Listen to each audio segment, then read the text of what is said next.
Shalom jemaat Tuhan. Mari kita melihat firman Tuhan di dalam Galatia pasal yang keempat, ayat yang keenam sampai pada ayat yang ketujuh. Galatia pasal 4 ayat 6 sampai 7. Saya baca dalam suara yang kedengaran.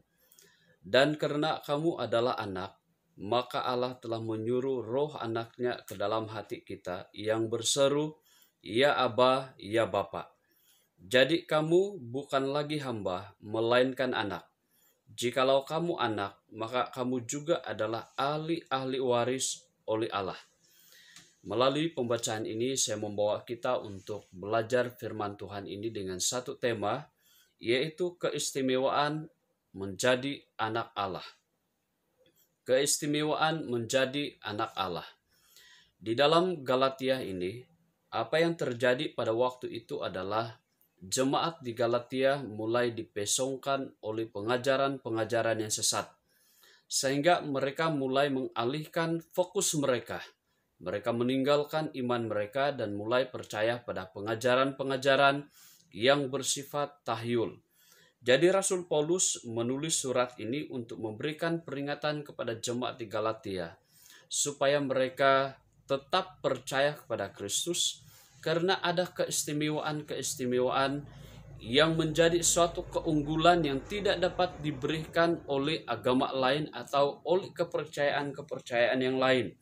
Hanya dapat diperoleh di dalam Kristus Yesus. Jadi mari kita melihat firman Tuhan ini. Yang pertama, keistimewaan pertama bagi kita sebagai anak Allah adalah kita menerima roh Kristus. Dikatakan dalam ayat yang ke-6, Allah telah menyuruh roh anaknya ke dalam hati kita. Jemaat yang dikasihi oleh Tuhan, kita menjadi anak Allah bukan karena kita ada karunia-karunia tertentu. Mungkin ada orang berkata, oh dia memiliki roh Allah karena dia ada karunia bahasa roh. Dia ada penglihatan, dia ada penafsir bahasa roh dan sebagainya. Tetapi siapapun kita, mungkin kita merasa bahwa tidak ada karunia-karunia pelayanan tertentu yang kita miliki. Kita tidak pernah ada penglihatan atau tidak pernah ada bahasa roh dan sebagainya. Tetapi setelah kita menerima Tuhan Yesus sebagai Tuhan dan Penyelamat, saya dan saudara sudah memiliki roh Allah. Karena roh yang diberikan oleh Tuhan bukan berdasarkan oleh usaha kita, bukan juga oleh kebaikan-kebaikan kita, tetapi oleh anugerah Allah yang menyertai setelah kita menerima Tuhan Yesus sebagai Tuhan dan Penyelamat.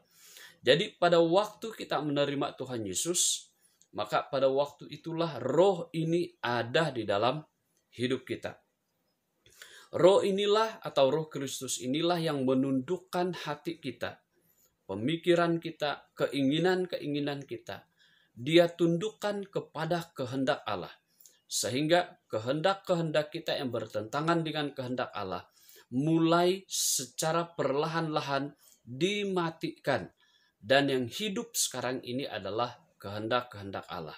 Semua perubahan yang terjadi dalam hidup kita, kalau dulu kita jahat dan mulai menjadi baik, jangan kita berbangga dengan pencapaian perubahan kita, sehingga kita mulai sombong. Sebab semuanya ini hanya dikerjakan oleh roh Allah. Jika saya dan saudara mulai berubah menjadi baik pada masa sekarang, semua itu hanyalah oleh karena pekerjaan dan kemampuan roh Allah yang tinggal di dalam hati kita. Bersyukur, nikmati, dan jalani saja tanpa ada perasaan yang sombong dan sebagainya. Apalagi mulai menghakimi, membandingkan hidup kita dengan orang lain. Jadi pekerjaan roh Allah ini memberikan keyakinan juga dalam hati kita tentang keselamatan yang kita nikmati. Dia juga memberikan keyakinan tentang hubungan kita dengan Tuhan. Mungkin ada yang merasa kecewa dengan keadaan hidupnya. Dia sudah mulai berusaha untuk menjadi baik. Tetapi banyak kegagalan-kegagalan yang dia miliki. Dalam berperang terhadap keinginan daging kita, memang banyak kegagalan yang akan kita alami. Kita berperang dengan keinginan daging kita yang pertama dan kita gagal. Jangan merasa putus asa, sebab itu adalah satu proses. Yang penting di sini adalah keyakinan kita terhadap hubungan kita dengan Tuhan. Karena salah satu pekerjaan dari Roh Kudus yang ditulis oleh Rasul Paulus dalam bahagian ini adalah dia memberikan keyakinan bahwa kita memiliki hubungan dengan Tuhan sehingga kita boleh memanggil Allah sebagai Bapa kita. Dikatakan dapat berseru, ya Aba, ya Bapa. Jemaat yang dikasihi oleh Tuhan, Roh Kudus inilah yang membuat kita memiliki keyakinan seperti ini. Jadi kita tidak dapat keyakinan ini, hubungan kita dengan Tuhan kita tidak dapat yakini berdasarkan pada perbuatan kita. Kadang-kadang sewaktu kita melakukan dosa sekali-sekala, sama ada sengaja atau tidak, sadar atau tidak. Kadang-kadang perbuatan jahat kita itu menuduh hati kita sehingga kita mulai meragui hubungan kita dengan Tuhan. Tetapi Roh inilah yang kembali berbicara dan memberikan keyakinan bahwa kita ini dikasihi oleh Tuhan, kita ini diampuni oleh Tuhan, dan kita mulai bangkit lagi bersemangat untuk mengasihi dan melayani Tuhan. Jadi inilah adalah antara bentuk penjagaan Allah, sehingga kita yang menerima Roh Allah memiliki keyakinan terus-menerus untuk setia bersama dengan Tuhan. Ini adalah pekerjaan Roh Kristus. Dan seterusnya, keistimewaan yang kedua yang disebut oleh Rasul Paulus di dalam ayat ini adalah kita menjadi ahli waris. Ahli waris yang dimaksudkan oleh Rasul Paulus di sini adalah kita layak, berhak untuk menerima warisan sorgawi.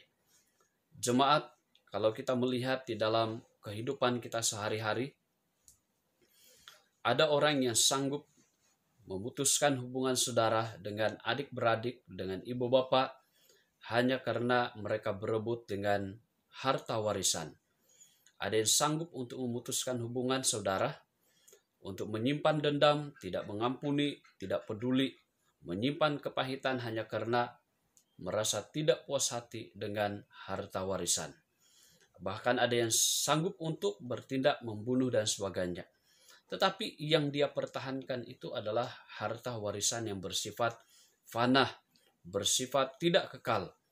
Tetapi harta atau warisan yang diberikan oleh Allah di dalam Kristus Yesus bagi orang percaya jauh lebih unggul dari apapun, yaitu kehidupan kekal dan tidak akan binasa.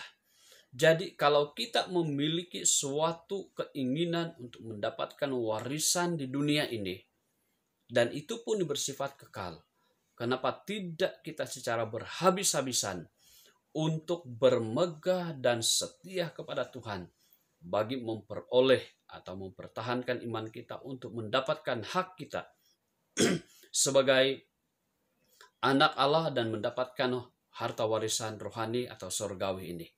Karena itu ini merupakan satu keistimewaan bagi kita sebagai anak-anak Allah. Mungkin kita boleh kehilangan segala bentuk harta warisan di dunia ini karena banyak faktor. Tetapi tidak ada satupun yang mampu merampas harta warisan yang diberikan oleh Kristus bagi saya dan saudara. Dunia sedang merampas hak kita, kebebasan kita untuk berjalan kemana-mana. Dunia sedang secara perlahan-lahan merampas hak kita untuk mengusahakan apapun. Sehingga tidak sedikit orang yang telah bankrupt dan sebagainya. Tetapi tidak ada satupun yang mampu merampas kita untuk memiliki dan menikmati harta surgawi ini. Harta warisan surgawi ini. Sebab Tuhan telah menyediakan itu bagi saya dan saudara. Jadi ini merupakan pengharapan dan keistimewaan kita sebagai anak-anak Allah. Karena itu, mari kita terus-menerus bersyukur dan tidak mengalihkan fokus perhatian kita terhadap hal-hal yang bersifat fana. Melainkan mari kita fokus pada Kristus. Sebab Dia telah memberikan hak-hak istimewa ini untuk saya dan saudara. Kita sedang hidup di akhir waktu atau di akhir zaman, di mana banyak hal yang tidak adil terjadi dalam hidup kita. Tetapi marilah kita terus bermegah, dan tetap setia sehingga kita tidak dialihkan fokusnya oleh hal-hal yang lain. Tapi mari kita semakin fokus kepada Kristus dan berbangga mempertahankan status kita sebagai anak-anak Allah.